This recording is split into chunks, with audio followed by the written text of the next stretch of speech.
কিছুদিনের মধ্যে কিন্তু স্বাক্ষরও দেশে আসতে চলেছে। তো স্বাক্ষর আসতেছে দেশে, ওর একটা সেমিস্টার হাতে বন্দি বলতেছে ভাইয়া খুব বেশি মিস করতেছি, দিন যাচ্ছে না, মানে সত্যি খুব ইয়ে হয়ে যায়, স্যাড হয়ে যায় তখন যে আমি আসতে পারতেছি না, এরকম কিছু একটা। এরপরে আবার রোদে দিতে হবে, শুকাতে হবে, শুকিয়ে টুকে তারপর গায়ে দিতে হবে। যে সবাই এমনিতে এনে আর গায়ে দেওয়া যাবে না, তাই মাকে খাই না হরিও। হ্যাঁ তোমারে কই আমি হেল্প করবো না, বুঝছেন? একটু মায়ের সাথে সময় দিই, কারণ মায়ের কাছাকাছি বাসায় আসতে হয়। আচ্ছা অনেক ইয়ে গো রেপ পার করে হয়েছিল অনেক।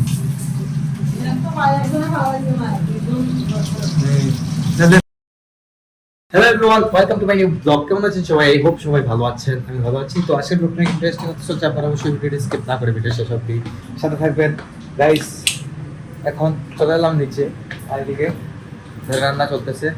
আর লাস্ট ব্লগে আপনারা দেখেছিলেন যে কাবেরিও চলে গেছে ওর বাড়িতে, 1 মাস এসে থেকেছিল। প্রতি বছরই আছে, 2-3 বার করে আছে, সে থেকে যায়। আর এদিকে বন্ধু আছে। আচ্ছা অনেক ইয়ে গো রেপ পার করে হয়েছিল অনেক।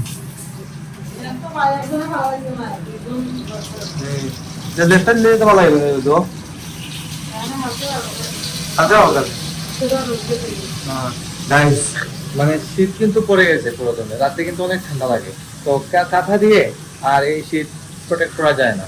তো এখন লেপের প্রয়োজন, প্রতিদিন রাতে লেপ। আর লেপগুলা তো আমাদের চাতলাতে রাখা আছে, তো এগুলো বের করে আবার রোদে দিতে হবে, শুকাতে হবে, শুকিয়ে টুকে তারপর গায়ে দিতে হবে। যে সবাই এমনিতে এনে আর গায়ে দেওয়া যাবে না, তাই মাকে বলছিলাম লেপগুলো বের করার জন্য। তো দীপন ভাই তুমি লেপগুলো রাখবেন দিয়ে নাকি তা খাই না হরিও। হ্যাঁ তোমারে কই আমি হেল্প করবো না, বুঝছেন?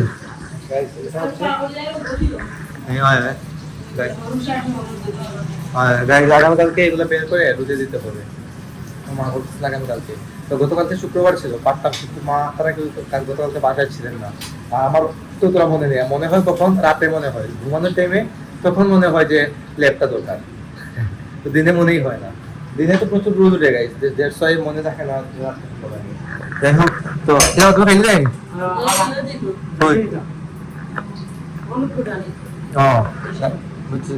হলুদ কুটাতে যাবে, তাই এখন খাওয়া দাওয়া ছেড়ে দিচ্ছে।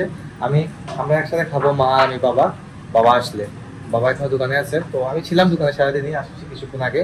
তো আমি যখন জানি আমাদের দোকান থেকে বাসার দূরত্ব একদম কম, তাই মাঝে মধ্যেই আমি আসি, যখন ফ্রি পাই আর কি। ফ্রি টাইম চলে আসি বাসায়, এসে একটু মায়ের সাথে সময় দিই, কারণ মায়ের কাছাকাছি বাসায় আসতে হয়। তুই কেমন আজকে 5 বাজে রুই মাছ নেই, যেটা হচ্ছে রুই মাছের ভাজি হচ্ছে। তো রুই মাছ ভাজিটা ভালো লাগে, আর কি দেখান। এটা হচ্ছে গাইস আলু দিয়ে বেগুন দিয়ে আর চিংড়ি মাছ দিয়ে তরকারিটা, শুটকি নেই। আর এটা হচ্ছে শুটকি তরকারি। তো শুটকি তরকারি আমার কাছে তেমন একটা ভালো লাগে না। সেটা ডাল আছে বুঝে না, টক আছে। ও লাল শাকের টক করছে, লাল শাকের টক রান্না হয়েছে, সমস্যা নেই, লাল শাকের টক দিয়ে খাওয়া যাবে, ভালো লাগে। তো আমি যাবো এখন দোকানে গিয়ে, চলে নিয়ে আসি বাবাকে, টাইম হয়ে গেছে লাঞ্চ অলরেডি, লাঞ্চ করবো। গাইস দিকে দেখুন এখন সারা ঘর অন্ধকার হয়ে আছে। তো আমি আসলে শুধু লাইটটা জ্বালাই, ম্যাক্সিমাম টাইম অন্ধকার থাকে, অন্ধকার না মানে লাইট কম থাকে আর কি, কম জ্বালানো হয়। তো কম জ্বালানোর মেইন কারণ হচ্ছে বাসায় শুধু মা থাকে না, আর রিপন ভাই থাকে। তো দ্যাটস ওয়াই লাইটটা একটু কম জ্বালানো হয়, আমি আসলে শুধু জ্বালাই, আর বাবা থাকলে জ্বালানো হয়। আর গাইস এদিকে কিছুদিনের মধ্যে কিন্তু স্বাক্ষরও দেশে আসতে চলেছে। তো স্বাক্ষর আসতেছে দেশে, ওর একটা সেমিস্টার শেষ হয়ে গেছে। তো একটা সেমিস্টার মানে মোটামুটি 6 মাস সময় লাগে, কিন্তু ফার্স্ট সেমিস্টার তো এটা, দ্যাটস ওয়াই এটা মনে হয় 4 মাসে কমপ্লিট হয়ে গেছে। 4 মাস নাকি কমপ্লিট হয়েছে স্বাক্ষর? কিছুদিন 1 মাস না 1.5 মাসের মতো পিছিয়ে গেছে। 1.5 মাসের মতো পরে ও ওখানে গেছে। তো 1.5 মাসের পড়ালেখাটা ও ওখানে যায় মানে একসাথে কাভার করে নিয়েছিল। তো একটা সেমিস্টার শেষ, তারপরে 1 মাস অফ, তাই 1 মাস ও দেশে থাকবে। তো আসতেছে কিছুদিনের মধ্যেই। তো টিকিট সবই করে নিয়েছে। তো আমি অবশ্যই গিয়ে নিয়ে আসবো, যেতে নিয়ে আসি। তো ও গতকালকে রাত্রে ফোন দিয়ে বলতেছে ভাইয়া খুব বেশি মিস করতেছি, দিন যাচ্ছে না, মানে দিন শেষ হচ্ছে না, কবে আসবো দেশে, কবে বাসায় আসবো, এরকম বলতেছে আমাদেরকে। তো সময় কাটতেছে না, আমার মেইন কথা হচ্ছে এটা। এই হচ্ছে বিষয়। তো আসতে চলেছে ভাই। আর এদিকে স্বপ্নিল তো তাই সব সময় ইয়ে করে যে ও তো আর চাইলেই আসতে পারবে, স্বাক্ষর না হয় চাইলেই আসতে পারে, আর স্বপ্নিল তো পারে না। স্বপ্নিল খুব ইয়ে হয়ে যায়, স্যাড হয়ে যায় তখন যে আমি আসতে পারতেছি না, এরকম কিছু একটা। যাই হোক, তো আসতেছে কিছুদিনের মধ্যে ভালো লাগবে, ফার্স্ট থাকবে, চিলটিল হবে, আপনারা জানেনই তো, সবাই স্বাক্ষর থাকলে যা হয় আর কি, দেখে নিতে সবসময় আপনারা। তুমি তাও দেখো তখন আটা ডিজাইন আমার দেখছি আর মানুষ আটটার সামনে, গাইজ আমাদের বাসার সামনে সবাই হাঁটাহাঁটি করেন, সব মহিলারা এলাকার যারা যারা যারা আছেন সবাই হাঁটাহাঁটি করেন, তো মাও যাচ্ছেন আমাদের সাথে হাঁটাহাঁটি করবেন। জীবন ভাই কফি, গাইজ জীবন ভাইকে বলেছে এক কাপ কফি তৈরি করে দিতে, কফি ও তৈরি করছে। গাইজ মেইন কথা হচ্ছে, আর গাইজ মেইন একটা জিনিস কি, আমাদের উপরে কারেন্ট আছে, নিচে কারেন্ট নেই, কারণ হচ্ছে আমাদের মিটারের এটা শেষ হয়ে গেছে, কি বলে এটাকে, টাকা শেষ হয়ে গেছে, তো রিচার্জ করতে হবে। রিচার্জ করার পর যা এখন নিয়ে আসবে, আমি ফোন দিয়ে বলেছি বিকাশের দোকানে পাঠিয়ে দিচ্ছে, টাকা পাঠিয়ে দিলে আমি রিচার্জ করে দেবো।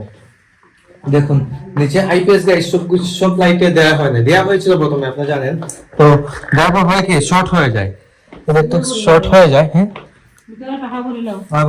গাইজ শর্ট হয়ে যায় বলতে কি, এক সুইচে আমাদের এখানে 10টা লাইট, তো 10টা লাইটে এক সুইচ হলে কি শর্ট হয়ে যায়, কারেন্ট চলে, ইলেকট্রিসিটি চলে গেলেই শর্ট হয়ে যায়, তো দ্যাটস ওয়াই জাস্ট একটা লাইটে আমি দিয়ে রাখছি, আর এদিকে কিচেনের লাইটে আছে তো কভার হয়ে যায়, আর এদিকে আবার আছে ড্রয়িং রুমে আমার লাইট আছে, দেখাই আপনাদেরকে, ড্রয়িং রুমের মধ্যে 4টা লাইট আছে এক সুইচে,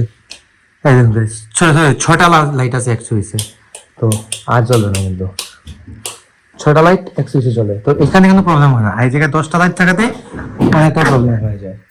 যাই হোক, তো কিছুক্ষণের মধ্যেই চলে আসবে বিকাশে টাকা, তারপর আমি রিচার্জ করে নেবো, রিচার্জ করে আমার উপরে যাবো, কফি টফি খেয়ে ভিডিও এডিট করবো, কিছুক্ষণের মধ্যে ব্লগ আপলোড হচ্ছে, তো আপনারা আমাকে ফলো করতে চাইলে আমার ফেসবুক ইনস্টাগ্রামে ফলো করতে পারেন, আমার ফেসবুক ইনস্টাগ্রাম লিঙ্ক নিচে ডিসক্রিপশনে পেয়ে যাবেন। আজকের ভিডিওটা আমি এখানে এন্ড করে দিচ্ছি, তো দেখা হচ্ছে নেক্সট ভিডিওতে, ততক্ষণ ভালো থাকুন, সুস্থ থাকুন, thank you so much for watching.